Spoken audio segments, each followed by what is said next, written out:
तो ट्रंप ने भले ही होर्मुज में बारूदी सुरंग बिछाने वाली जहाजों को उड़ाने को ऑर्डर दे दिया हो, लेकिन जब तक ईरान के समुद्री माइंस को पूरी तरह से हटाया नहीं जाएगा तब तक खतरा पूरा है। और एक दावे के मुताबिक इन बारूदी सुरंगों को हटाने में 6 महीने का वक्त लग सकता है, यानी तब तक अमेरिका की मुश्किल आसान नहीं होने वाली है।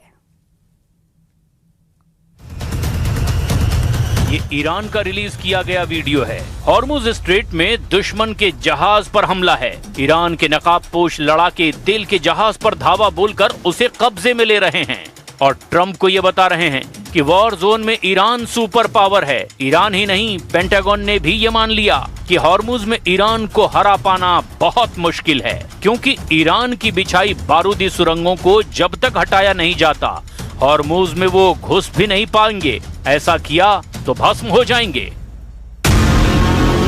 वॉशिंगटन पोस्ट की रिपोर्ट के मुताबिक पेंटागन ने अमेरिकी संसद को यह जानकारी दी कि हॉर्मुज से सभी बारूदी सुरंगों को पूरी तरह से हटाने में 6 महीने से ज्यादा का वक्त लग सकता है। अमेरिकी कांग्रेस को दी गुप्त ब्रीफिंग में हॉर्मुज में 20 बारूदी सुरंग लाइन होने का भी अनुमान लगाया गया। ईरान ने इन बारूदी सुरंगों को जीपीएस सिस्टम से लैस कर रखा है, जिससे उनकी लोकेशन बदलने पर फौरन अलर्ट मिल जाता है।